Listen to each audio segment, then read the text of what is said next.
Ser Podcast.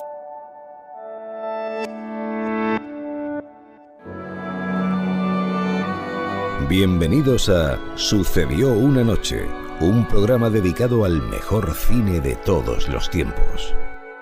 I wanna hide from the sun, I wanna live in the dark, I wanna go to the movies.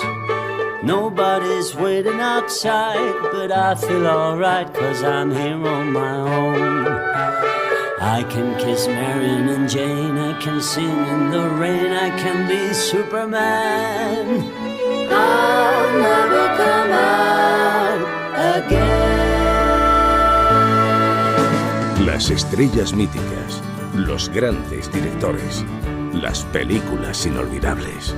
Dirige y presenta Antonio Martínez. Saludos y bienvenidos a Sucedió una noche. Aquí estamos otra semana con nuestro cargamento de cine. ¿Te gustan las películas románticas? No. Entonces, ¿cuáles te gustan? Las de Kung Fu, Bruce Lee, las de Hong Kong. Pues este amigo está de suerte, ya que hoy vamos a recordar a esa leyenda del cine de Kung Fu que fue Bruce Lee, cuando están a punto de cumplirse 50 años de su fallecimiento. Y otro Lee es también el protagonista del capítulo de nuestra enciclopedia de esta semana. Y perdón por el mal chiste. Dale. ¿Sí? Sí. Dalí. Ya me acuerdo. Dalí. Sí. Sí. Eso es, Dalí. Recordaremos su aportación al cine y cómo ha aparecido como personaje en distintas películas. Charlaremos con el actor Manolo Solo y en la sección de Jack Bourbon traemos hoy uno de los grandes fracasos económicos de la historia del cine. Si no, fíjate en La Puerta del Cielo. Fue un fracaso total. Así es, La Puerta del Cielo de Michael Cimino. Tenemos todo listo, así que empezamos. I wanna hide from the sun, wanna live in the dark, and I'll never come back. El espectáculo está a punto de comenzar, pero no se alarmen ustedes, no les cobraremos la entrada. Lo que el cine nos dejó. Es tan difícil ser alguien que la gente no olvida. La próxima semana, el jueves 20 de julio, se van a cumplir 50 años de la muerte de Bruce Lee, el mito más importante que ha dado el cine de artes marciales. Bien es cierto que este tipo de cine no comienza con él. Su origen se remonta a los años 20 del siglo XX, pero hasta la llegada de Bruce Lee no penetró en los mercados occidentales, de ahí su importancia. Hoy queremos recordarle. Un cine cualquiera en Hong Kong. En la pantalla, Bruce Lee da cuenta de una docena de chinos que han osado atacarle. En el patio de butacas, la gente mueve los brazos simulando los golpes de su héroe. Jalean, aplauden e imitan sus gritos de felino. ¿Qué le parece el Kung Fu de Bruce Lee? Muy rápido, potente. Tiene una técnica increíble. Es único en su clase. Casi 50 años después de su muerte, sus películas se siguen reponiendo una y otra vez en Hong Kong, siempre con éxito. A Bruce Lee se le considera allí casi un dios, pero su culto no es solo patrimonio de Hong Kong. Millones de fans de todo el mundo todavía le veneran como a un ídolo. Su prematura muerte en 1973, a los 32 años de edad, le convirtió en el James Dean de un género, el de las artes marciales, que ha dado al cine miles de películas.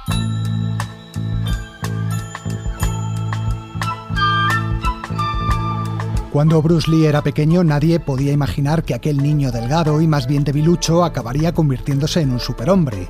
Lo que sí se adivinaban eran sus dotes para el cine. Hijo de un actor, empezó a trabajar en las películas a los 6 años y llegó a rodar más de 20 en Hong Kong como actor infantil. Aquí le tenemos en una titulada Mi hijo Cheung, en la que demuestra que ya sabía defenderse hasta de los adultos. Usted ha pegado a mi hermano, voy a cortarle la cabeza. ¡Uy! ¡Dios! ¡Diablo de crío! Y es que al tiempo que rodaba películas estudiaba también artes marciales. En 1959, a los 18 años, tomó la decisión fundamental de su vida. Se fue a Estados Unidos y se instaló en Seattle. Estudió filosofía en la universidad, mientras se ganaba la vida como camarero primero y después como profesor de baile, especialista en cha-cha-cha. Sin embargo, pronto cambió de materia. Abrió un gimnasio en el que empezó a enseñar Kung Fu. Bruce Lee.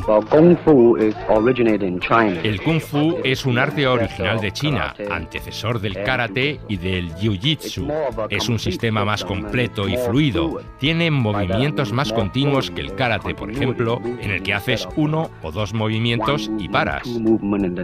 Con el dinero que ganó se trasladó a Los Ángeles e intentó labrarse una carrera como actor. A partir de 1966 empezó a intervenir en diversas series de televisión como Batman, El Avispón Verde o Longstreet, donde daba vida al instructor de artes marciales de un detective ciego. ¿Qué es esto que haces? En cantonés, Jeet Kune Do, el arte del puño que intercepta. Vamos, tóqueme. ¿Lo ve? Su ataque me da la oportunidad de interceptarlo. En este caso, empleo mi arma más larga, la patada lateral, contra el blanco más próximo, su rodilla. De vez en cuando conseguía también algún pequeño papel en alguna película, como Detective Muy Privado, protagonizada por James Garner. Señor Marlowe, ¿en qué puedo servirle?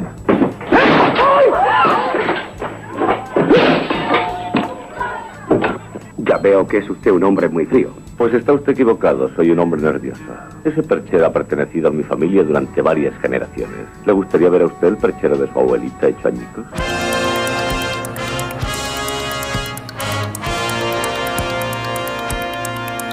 Al mismo tiempo, abrió un gimnasio en Los Ángeles al que acudían actores como James Coburn o Steve McQueen, o deportistas como Kareem Abdul-Jabbar. ¿Y eso qué es?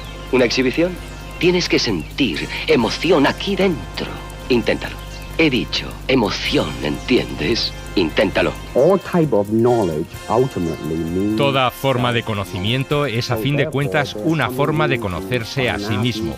Por lo tanto, vienen a mí pidiéndome que les enseñe no tanto a defenderse o a golpear a alguien, sino a aprender cómo expresarse a través del movimiento. Es decir, me pagan para que les muestre en forma de combate el arte de expresar el cuerpo humano. Sin embargo, su carrera de actor no conseguía despegar del todo. Bruce vio su gran oportunidad cuando le ofrecieron protagonizar una nueva serie de televisión que iban a producir para la ABC. Me gustan tus sandalias y tu flauta. ¿De qué monasterio te has escapado? Era la serie Kung Fu, pero finalmente el papel protagonista se lo dieron a David Carradine y, decepcionado, Bruce Lee decidió volver a casa. En aquellos momentos, en Hong Kong, el cine de artes marciales atravesaba una etapa de gran producción, un negocio controlado por el productor Raymond Chow. En su estudio, actores, directores y técnicos convivían durante meses en barracones, trabajando en varias películas a la vez y rodando de madrugada.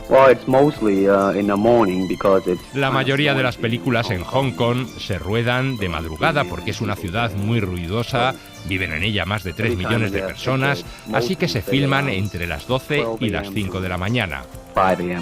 Pero Bruce Lee no entró como un actor más en aquel sistema, entró directamente como la gran estrella del estudio. Diles que esto es Kung Fu de verdad. Él sí sabe Kung Fu. El dragón de oro, cuarto movimiento. El pequeño dragón se acerca. Y con la cola le golpea. Raymond Chow. Me impresionó no tanto por su gran técnica en las artes marciales, sino por su personalidad, su habilidad de comunicarse a través de la pantalla y de hacer sentir su presencia.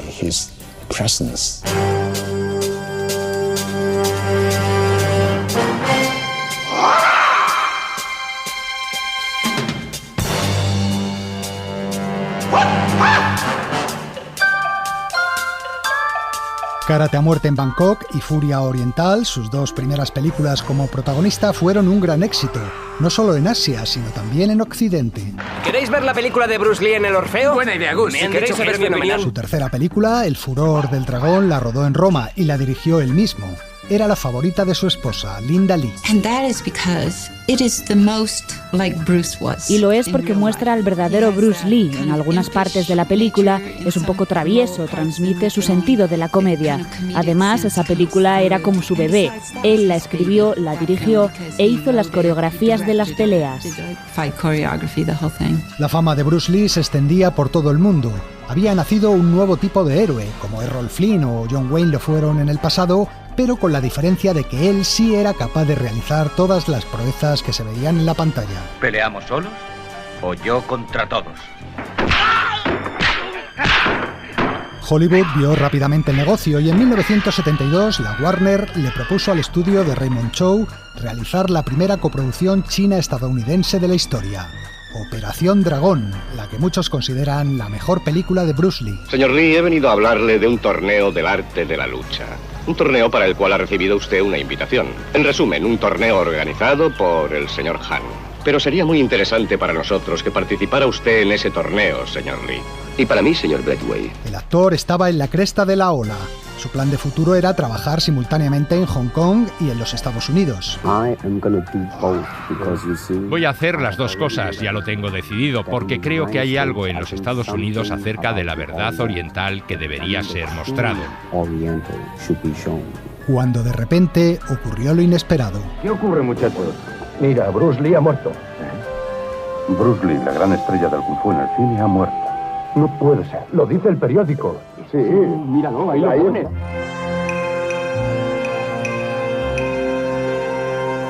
Bruce Lee estaba en casa de una actriz preparando una escena juntos cuando sintió un fuerte dolor de cabeza. Su compañera le dio un analgésico que ella tomaba y el actor se echó a dormir un rato para ver si se le pasaba.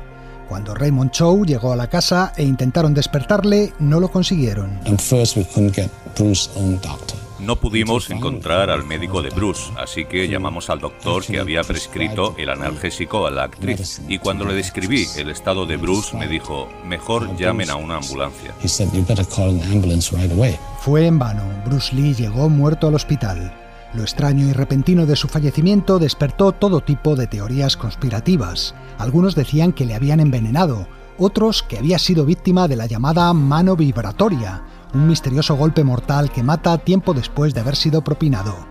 De nada sirvió que su mujer, Linda, tratase de desmentir todos los rumores. Es mi deseo que la prensa y los ciudadanos de Hong Kong dejen de hacer especulaciones sobre las circunstancias de la muerte de mi marido. Aunque no tenemos todavía el informe final de la autopsia, no tengo dudas de que su muerte fue por causas naturales. Según algunos, había sido asesinado por la mafia hongkonesa, ya que el actor se negaba a pagarles. Otros creían que era cosa de los viejos maestros del Kung Fu, por haber enseñado los secretos de su lucha a extranjeros. Se te acusa de haber violado el código de las artes marciales. Hemos recibido varias quejas de Wu Tuolin y de Bon Jackman y de muchos otros. Has dado clases a los Guaylo.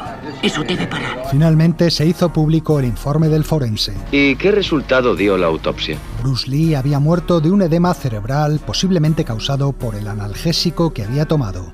Se hicieron 2 funerales, uno en Hong Kong, al que acudieron 30.000 personas, y otro en Seattle, en Estados Unidos, donde fue enterrado. El actor James Coburn fue uno de los portadores del féretro. Bruce Lee fue un gran amigo, entrenamos juntos durante bastante tiempo y eso nos unió mucho. Era un hombre maravilloso, su muerte fue una gran pérdida para mí. Le echo de menos a diario. Bruce Lee solo protagonizó 4 películas y media. La última, Juego con la muerte, estaba a medio rodaje cuando se produjo su muerte. En esta película se da un hecho muy curioso. Son cartuchos de fogueo. Tenéis que disparar hacia arriba. Tienen un tapón de papel que podría lastimar a alguien. Daré la señal para los disparos y tú te caerás, ¿entendido? Entendido. Bruce interpretaba a un actor al que le disparaban durante el rodaje de una película. ¡Rodando! 320 primeras. ¡Acción! ¡Corten! ¿Qué te pasa, Billy? Dios mío, le han disparado. Llamado médico, que venga una ambulancia. Esta escena, con 20 años de antelación, anticipaba casi al detalle cómo sería la muerte de su hijo, Brandon Lee, estrella del cine de acción en los años 90 y fallecido en un rodaje por un disparo accidental.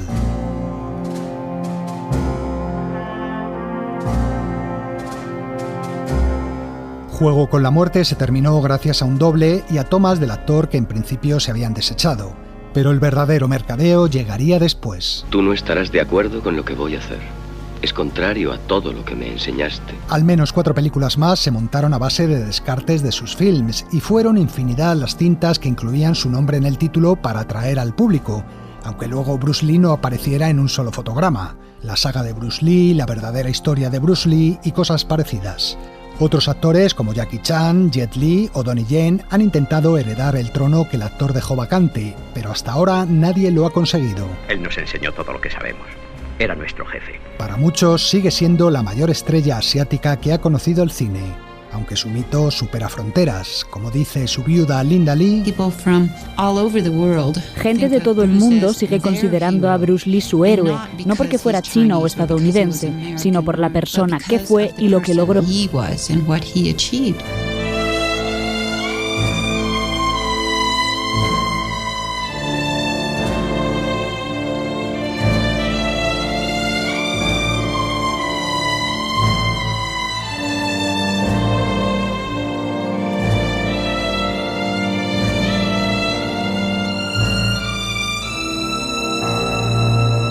el momento de nuestro juego de las películas. Este es el último de la temporada. A ver si estáis finos y adivináis las 3 películas misteriosas. Hace más de 2 meses que no veo a nadie. Yo soy Bear Claw Krislav, pariente del oso que se comió a Jim Bridger.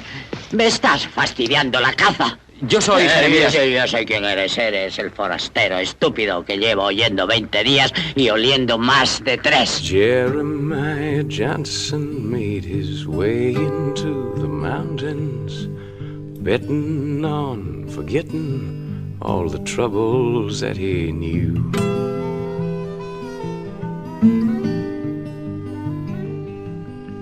The trail was wide and narrow. The eagle or the sparrow showed the path he was to follow as it flew.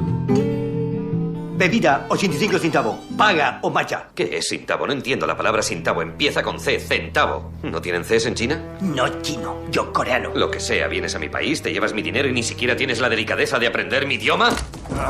Coreano, ¿tienes alguna idea de cuánto dinero ha dado mi país al tuyo? ¿Cuánto? No lo sé, pero tiene que ser mucho. Puedes estar seguro. ¡Usted fuera! ¡No moleste! Ahora me quedo.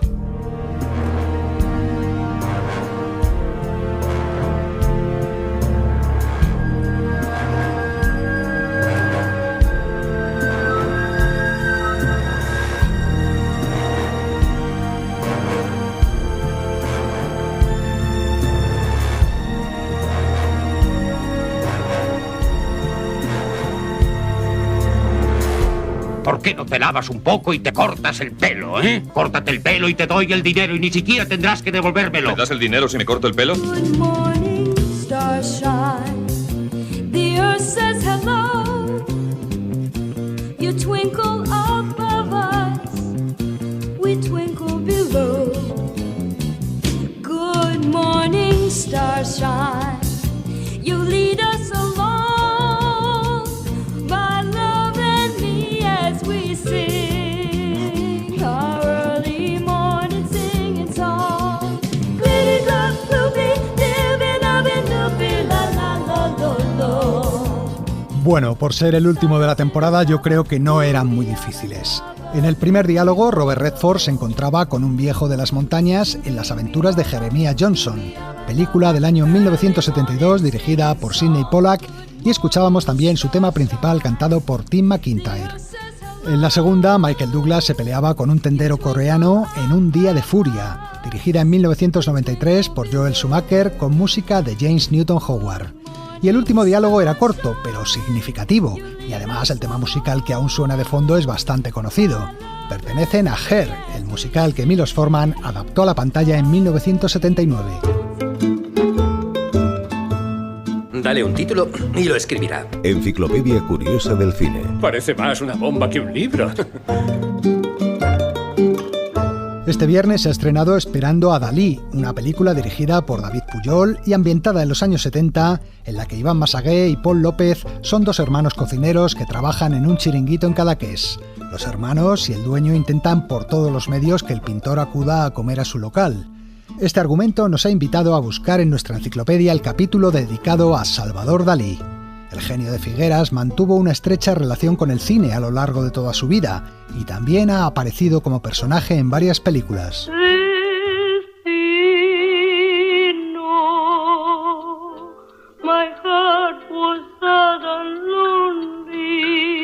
En 1982, pocos meses antes de que Luis Buñuel falleciera, Dalí escribió una carta a su antiguo amigo proponiéndole llevar a la pantalla un argumento que había escrito titulado Pequeño demonio.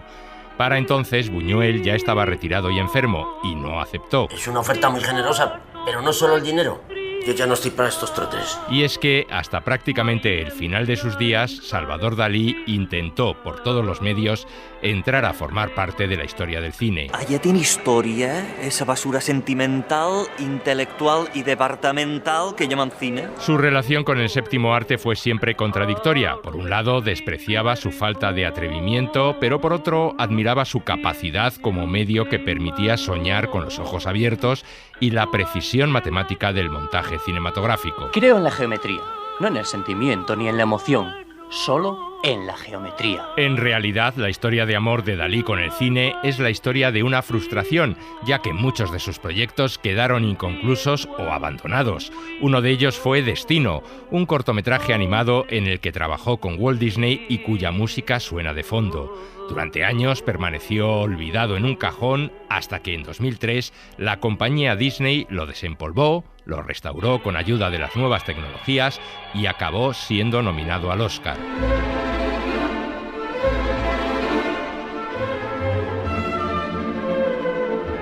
En cambio, otros muchos trabajos cinematográficos de Dalí nunca llegaron a ver la luz.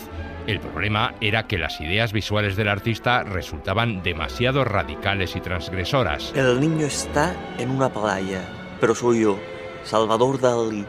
Es una playa solitaria y el niño se acerca al mar.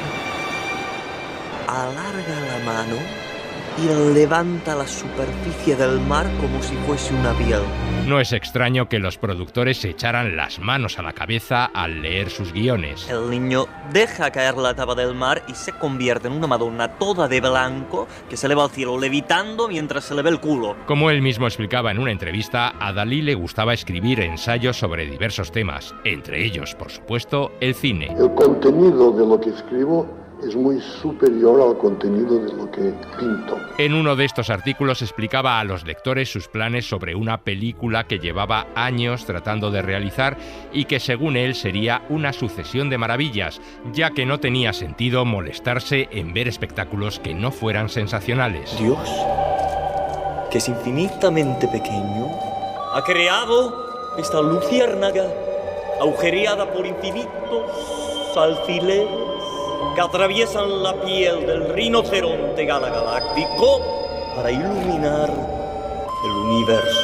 La película se titulaba La carretilla de carne. Contaba la historia de una mujer enamorada de una carretilla e incluía secuencias de lo más extravagantes. Varios rinocerontes eran arrojados desde ventanas a la Fontana de Trevi. 2000 curas paseaban en bicicleta por la plaza de la Concorde de París. O un grupo de gitanos despedazaba con navajas a un elefante en una calle de Madrid.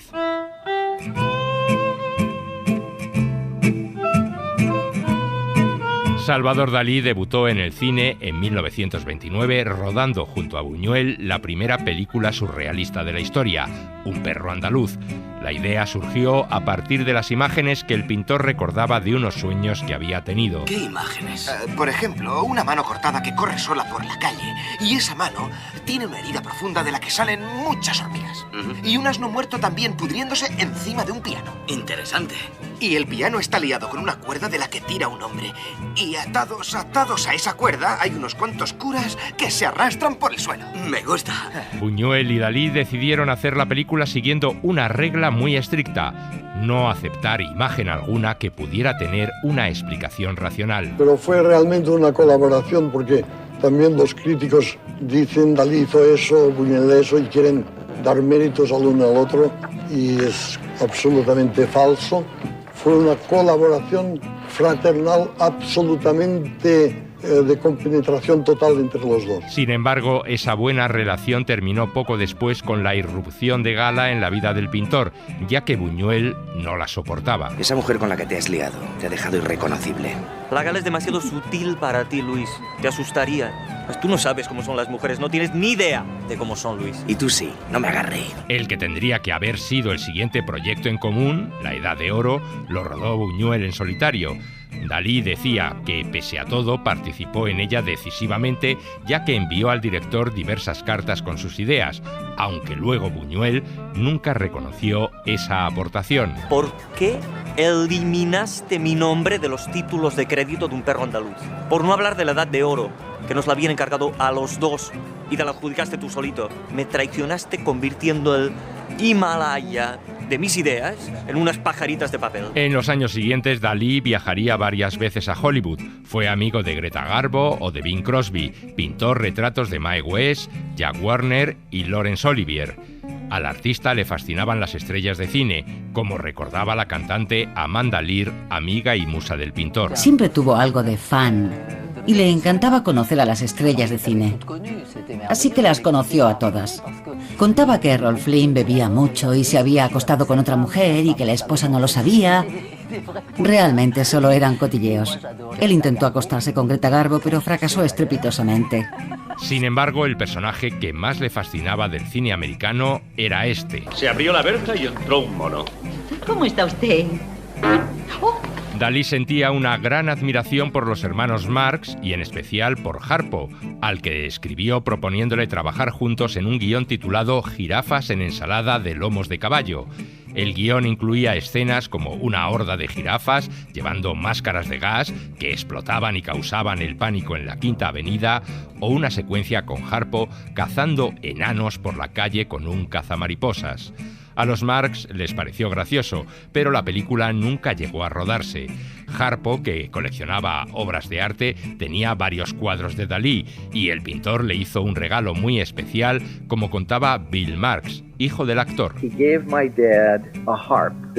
Dalí le regaló a mi padre un arpa que tenía las cuerdas de alambre de espino. Estaba envuelta en celofán y tenía cucharas, tenedores y cuchillos pegados por todo el marco.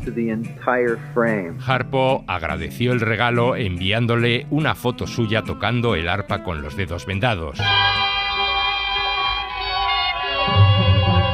Pero sin duda su colaboración más famosa en el cine americano fue la que realizó para la película Recuerda, de Alfred Hitchcock.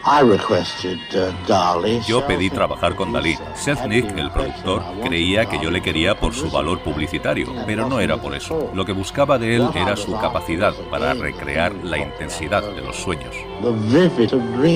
Hitchcock había encargado a Dalí que crease los decorados y el argumento de la escena del sueño de Gregory Peck. Cuanto más raros, mejor desde el punto de vista científico. La secuencia que diseñó Dalí duraba más de un cuarto de hora, pero al final acabó reducida a un par de minutos. Algo daba golpes sobre mi cabeza, un gran par de alas, que me persiguieron y casi me alcanzaron cuando llegué a la falda de la montaña. También diseñó otra secuencia de sueños y creó los decorados para Marea de Luna, una película de Archie Mayo del año 1942. Y dentro del cine español diseñó los decorados del Don Juan Tenorio que dirigió Alejandro Perla en 1952. Solo yo te puedo hacer esos decorados. Tienes que dejarte llevar. Dejarte llevar. Como decíamos antes, hubo otros muchos proyectos que nunca llegaron a concretarse. Por ejemplo, en un guión titulado Contra la familia, el artista pretendía exponer su idea de la familia como caldo de cultivo para la neurosis y los conflictos psicológicos. ¿Qué placer más grande hay en el mundo que darle por el culo a tu propio padre moribundo? En cambio, sí protagonizó varios cortos y documentales sobre su trabajo, algunos de ellos dirigidos por él mismo. Estoy pintando Gala y Dalí. Dalí y Gala. Varios actores han encarnado a Dalí en diversas películas. A algunos de ellos ya los hemos ido escuchando a lo largo de este reportaje. Ernesto Alterio lo hizo en Buñuel y La mesa del rey Salomón de Carlos Saura. Acabo de experimentar una súbita erección intelectual. Fernando López Veloso le dio vida en la miniserie de televisión Lorca, muerte de un poeta, que Juan Antonio Bardén dirigió en 1987. Dibujas como un ángel. Yo he oído tus poemas y me impresionan mucho. Creo que he descubierto la poesía. Gracias. Pero la poesía también la tienes tú. El director, Antoni Rivas, intentó convencer a Robert De Niro para que encarnara la figura del pintor en Dalí, una producción de 1991, pero al final tuvo que conformarse con Lorenzo Quinn, el hijo de Anthony Quinn. ¿Usted se considera surrealista? Yo no soy en absoluto un surrealista. Yo soy el surrealismo. Y Robert Pattinson le interpretó en Sin Límites, película que se centraba en la relación del pintor con Lorca. La moralidad, lo inmoral, el bien, el mal. Nosotros debemos despedazarlo todo, hacerlo añicos, porque tenemos que llegar más lejos. Tenemos que ser valientes, Federico. Sin límites. Exacto, sin límites. Pero seguramente el mejor Dalí que hemos visto en la pantalla fue el que Adrian Brody hizo en Midnight in Paris, la película de Woody Allen. Yo pinto rinocerontes. Y a usted, sí, sus ojos tristes, su inmensa boca derritiéndose sobre la arena caliente. Y una sola lágrima cae. Sí, y en ella, en la lágrima, otra cara. La cara de Cristo. Sí, y el rinoceronte. Ya sea como personaje de película o como personaje real, de lo que no cabe duda es de una cosa: Salvador Dalí estaba a años luz del resto de la humanidad. Ya lo decía él mismo. Soy un ser absolutamente único.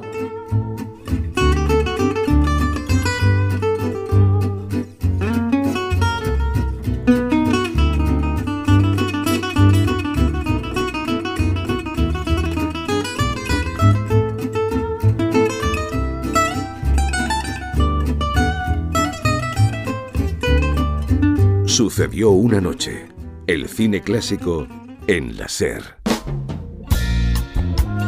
Si ese avión despega y tú no estás a su lado, te arrepentirás. Tal vez no hoy ni mañana, pero sí muy pronto y para el resto de tu vida. El cine de su vida. Es de Casablanca. Toda mi vida he estado esperando decirlo.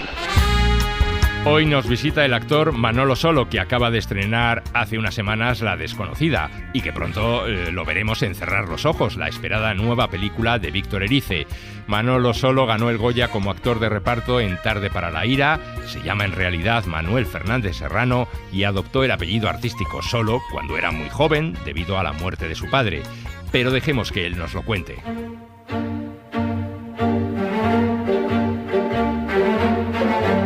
Yo creo que no solo yo, hay muchos actores de reparto que estamos capacitados para empresas mayores. A ver, todos estos documentos ya me has reconocido que la autoría era suya, pero le quiero preguntar por la génesis de por qué se llevan estos documentos y qué se pretendía con ellos. A veces cuesta más acceder a otros papeles porque cuesta a ciertas personas, quizá en niveles de producción sobre todo, los que ponen o consiguen el dinero, verte en otros papeles, y también porque sabes que funcionas en papeles pequeños y creo que en algunas películas hay papeles pequeños más difíciles que protagonistas. Oye, ¿qué te iba a decir? ¿Sabes que estoy grabando en la baraca, grabando, haciendo un poquito de esto, un poquito de lo otro? Coño, me tiene puesto hasta la página web que lo puedes mirar si quieres.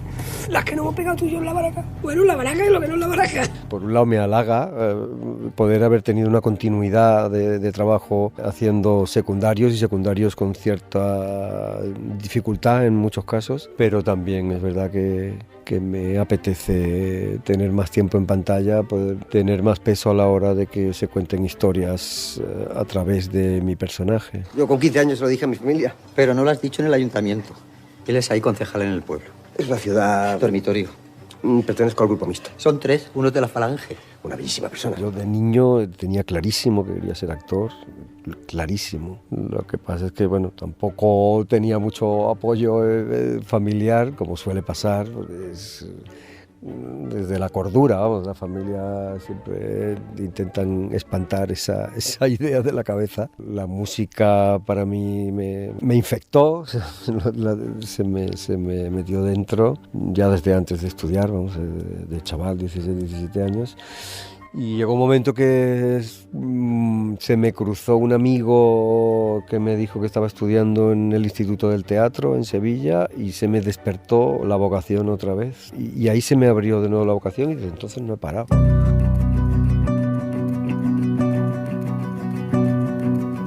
Soy tímido según la ocasión. Y yo creo que ahí está la raíz también de mi más o menos versatilidad, que tengo varios yoes metidos dentro de mí, y uno de ellos es muy tímido, que se puede incluso bloquear y que le atenaza el miedo a hacerlo mal y eso le hace intentar desaparecer. Tengo familia, tengo que darles de comer.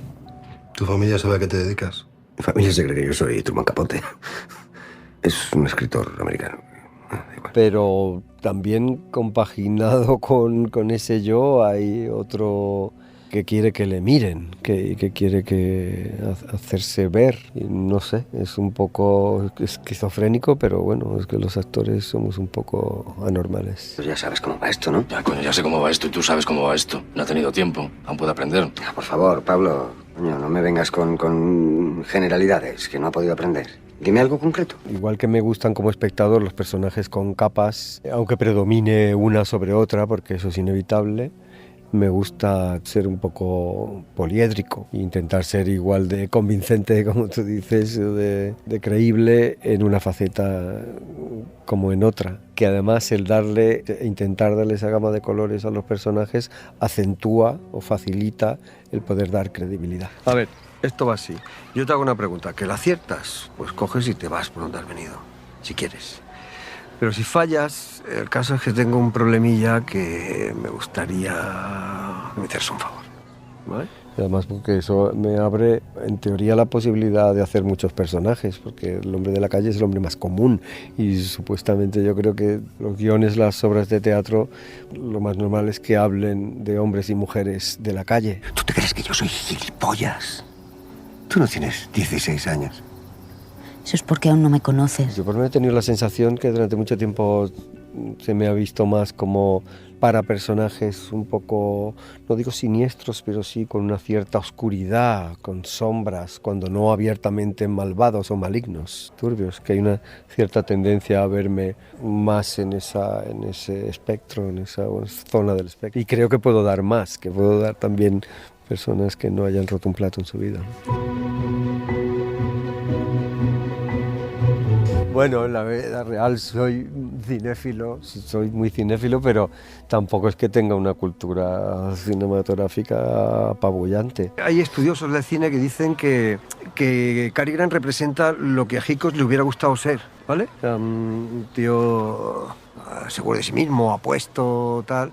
Y en cambio, James Stewart es lo que a Hitchcock, lo que Hitchcock era realmente, un tío que estaba pues, acomplejado. Para esto me has hecho venir hasta aquí, para hablar de películas. De chaval, de joven, era más enciclopédico y devoraba revistas de cine, me sabía todos los nombres y tal.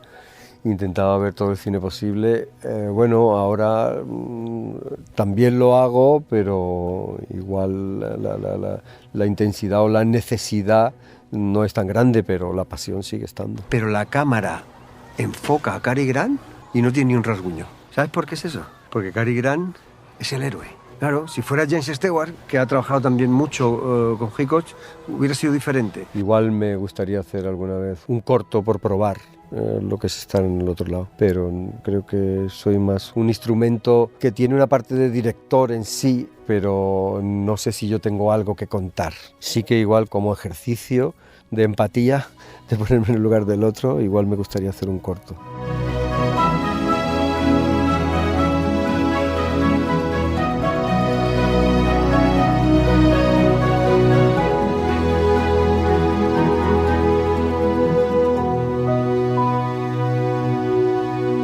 Sucedió una noche.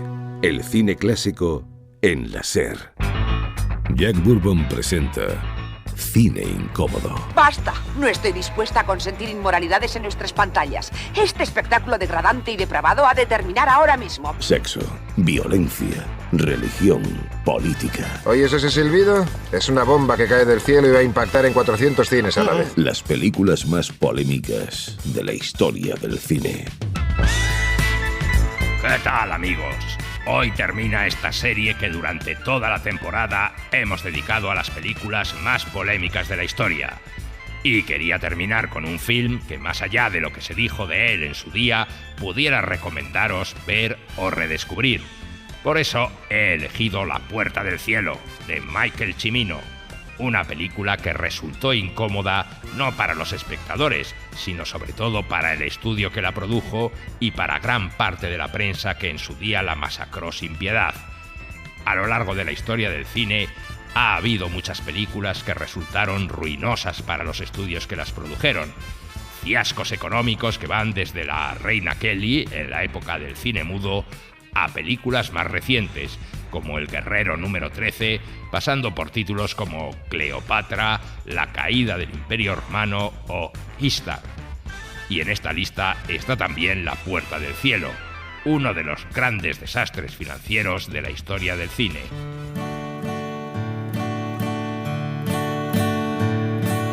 A principios de 1979, Michael Cimino era el director del momento. Acababa de ganar el Oscar por su película El Cazador y la crítica le saludaba como un nuevo genio del cine. Los ejecutivos de la United Artists vieron El Cazador antes incluso de que se estrenara y quedaron asombrados. Lo contaba Steven Buck, uno de los principales directivos del estudio. Salimos de la sala de proyección diciendo que teníamos que hacer películas con ese hombre. Era potencialmente un gran cineasta. Estábamos seguros y queríamos hacer películas con él. Así que empezamos a hablar con Cimino sobre qué le gustaría hacer. Y lo que Cimino quería hacer era contar una historia que llevaba preparando desde 1971, cuando solo era un creativo publicitario que rodaba anuncios para televisión. Se trataba de un western épico, una historia de violencia, amor y amistad, ambientada en el enfrentamiento que hubo en 1890 en el condado de Johnson, en el estado de Wyoming, entre la Asociación de Ganaderos y los emigrantes eslavos que pretendían establecerse en la región como granjeros. Nos desplazan a nosotros y a nuestro capital. Esos emigrantes solo pretenden ser granjeros, pero nosotros sabemos que muchos son ladrones y anarquistas que nos roban el ganado en nuestras propiedades. Los ganaderos contrataban entonces a un grupo de pistoleros para matar a los emigrantes, mientras que el sheriff, al que daba vida a Chris Christopherson, trataba de impedirlo. La asociación ha declarado la guerra, JB. $50 por cada hombre de la lista muerto o colgado. ¿Cuándo vas a hablar en serio? Hay 125 nombres en la lista de la muerte. Dios mío. Son casi todos los hombres del condado. ¿Cómo puede la asociación declarar la guerra a todo un condado? Cimino se comprometió con la United Artists a rodar la película con un presupuesto de $7,5 millones y a entregarla al cabo de 6 meses para que pudiera estrenarse antes de las Navidades y competir en la siguiente edición de los Oscar. Sin embargo, consiguió incluir una cláusula en el contrato que le permitía gastar más dinero, sin especificar cuánto más, siempre que fuese para acelerar en la medida de lo posible el estreno de la película. Y además se renunciaba a penalizarle en caso de que no estuviera acabada a tiempo. Algo que en otras palabras significaba gástate lo que quieras y entrega la película cuando puedas.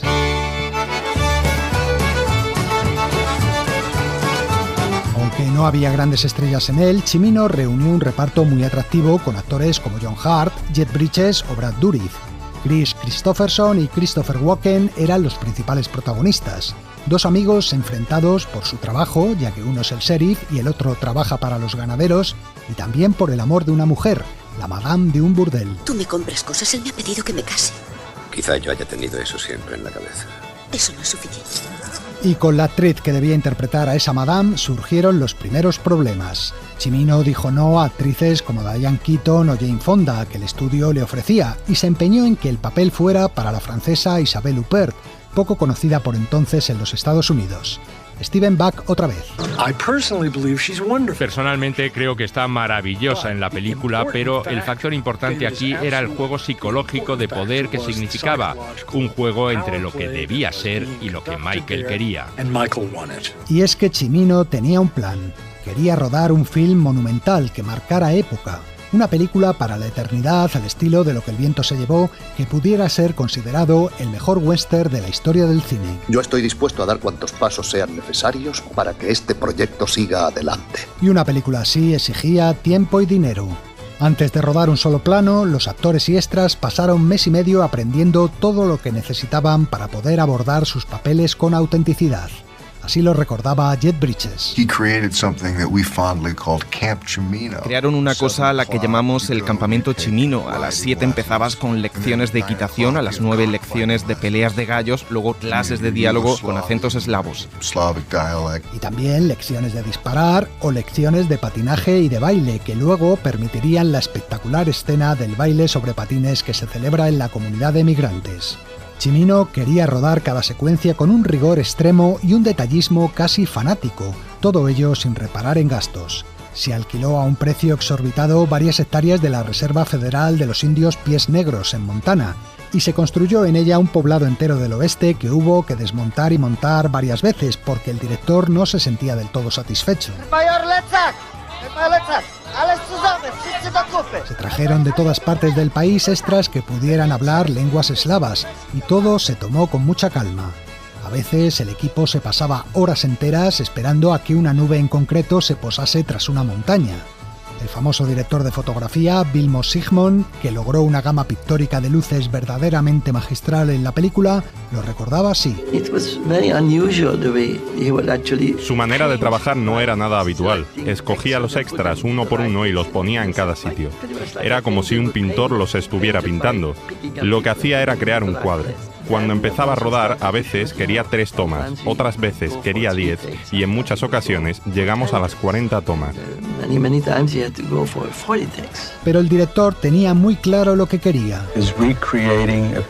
Estábamos recreando un periodo concreto de la historia y uno espera no cometer errores. Si alguien del público ve la película y dice eso no existía entonces o eso no ocurrió así, resulta fatal, porque errores como esos pueden arruinar la fe de los espectadores en lo que están viendo, y eso hace fracasar la historia y hace fracasar la película. Si eso es estar obsesionado, entonces sí, soy culpable.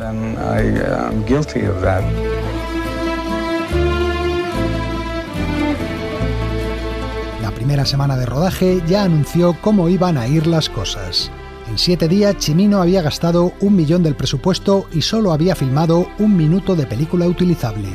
Las semanas pasaban y el presupuesto no hacía más que aumentar. Todos los días juro que no les voy a dar ni un centavo más. Tras varios meses de rodaje, en la United Artists se plantearon despedir a Cimino y contratar a Norman Jewson en su lugar, pero al final no se decidieron a hacerlo.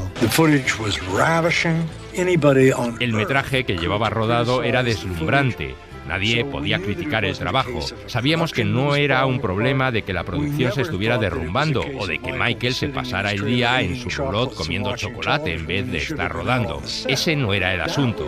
El problema era que no podíamos aceptar que se pudiera invertir tanto tiempo para conseguir la perfección. Mientras, Cimino seguía lo suyo. Por ejemplo, para la escena del tren que trae a los pistoleros y que apenas dura un par de minutos, hizo traer desde un museo en Colorado un tren de la época que hubo de ser remolcado porque ya no funcionaba. ¡Daos prisa con los caballos! ¡Cuidado! ¡No vayan a lastimarse! ¡Vamos! ¡A todos una vez! Mientras se iba creando una pésima campaña de prensa que no transmitía ese sentido de rigor y perfección, sino más bien de caos e incompetencia. El director se negó a dar acceso al rodaje a ningún medio de comunicación y un periodista que consiguió infiltrarse como extra publicó un artículo demoledor que hablaba de despilfarro, tomas y tomas de una misma escena, extras heridos y caballos reventados. ¡Vienen hacia aquí! ¡Vienen hacia aquí! ¿Qué dice? ¿Quién viene? ¡El pueblo entero viene hacia aquí! ¿Qué diablos está diciendo? ¿El pueblo entero? Solo la batalla final entre los colonos y los mercenarios llevó 1 mes y medio de rodaje. ¡Vamos a luchar contra todos esos bastardos! ¡Y el ejército podrá salvarlos! Además, Cimino se empeñó en rodarla en otra localización que estaba a 3 horas de viaje por caminos de tierra, y todos los días equipo, actores y extras tenían que desplazarse hasta allí en camionetas.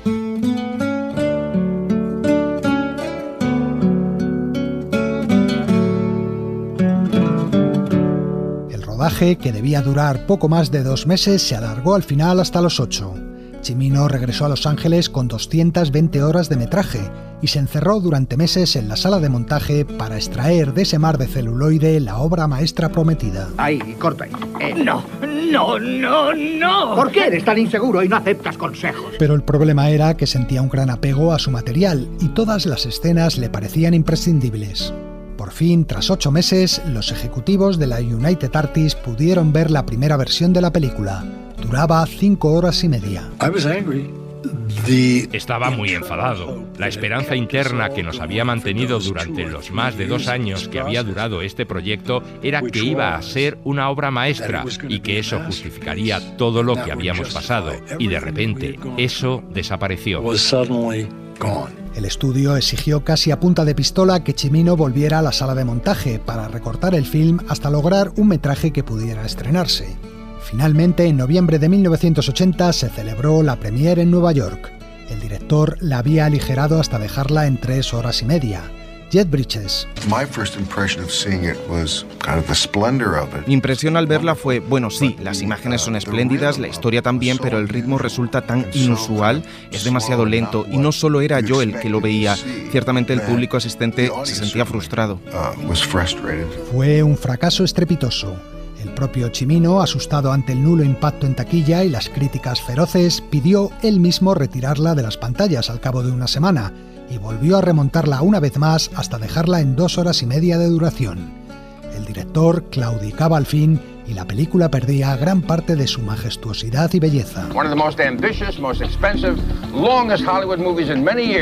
la versión final se estrenó en abril de 1981, las críticas no cambiaron mucho. Se hablaba de ella como un completo desastre y además sus connotaciones políticas molestaban a una parte de la prensa. Está resultando peligroso ser pobre en este país. ¿No es así? Siempre lo ha sido. Se decía que era un western marxista y subversivo, y a muchos les escoció especialmente que Cimino desvelara con su historia que el capitalismo más despiadado fue el que edificó la nación norteamericana. Ellos se oponen a todo aquello que implique un mejoramiento en las condiciones de vida de este país, o a todo aquel que pretenda hacer de los campos algo más que meros pastizales para los especuladores del este.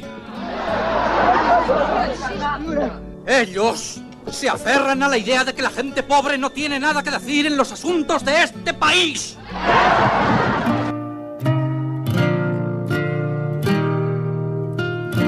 La Puerta del Cielo había costado 44 millones de la época, más 7 más de publicidad y postproducción, y solo recaudó en taquilla 1,5 millones.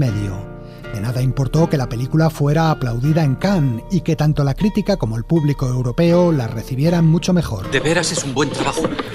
¿De dónde ha sacado usted la idea? Las graves pérdidas que sufrió United Artists le llevaron a la quiebra y a ser comprada por la Metro. Pero hubo más consecuencias. Ningún otro estudio quería que le ocurriera algo parecido, y a partir de entonces los ejecutivos redoblaron su poder frente a los directores. A ellos les mueve el dinero, JB. Michael Cimino estuvo 5 años sin poder volver a dirigir y nunca consiguió recuperar su prestigio. A partir de La Puerta del Cielo solo lograría dirigir 4 películas más, entre ellas la notable Manhattan Sur.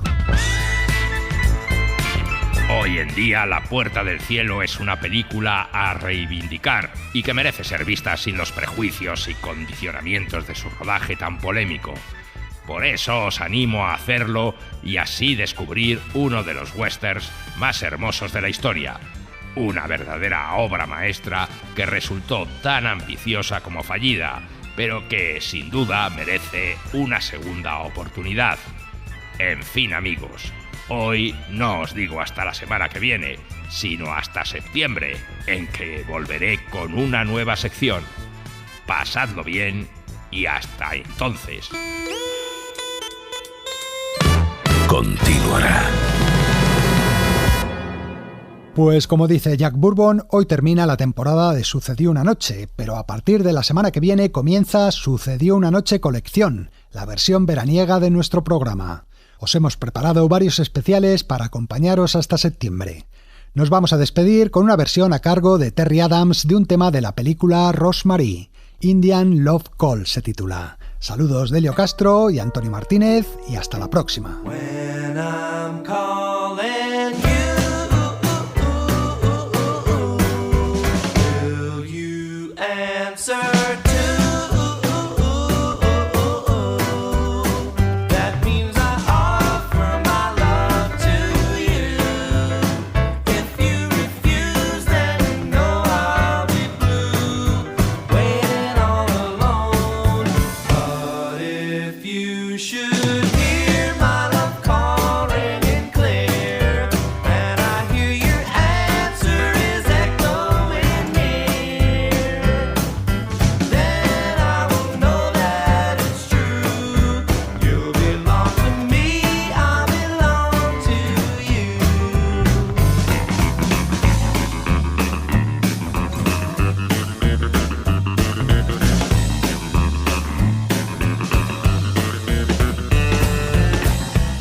la radio.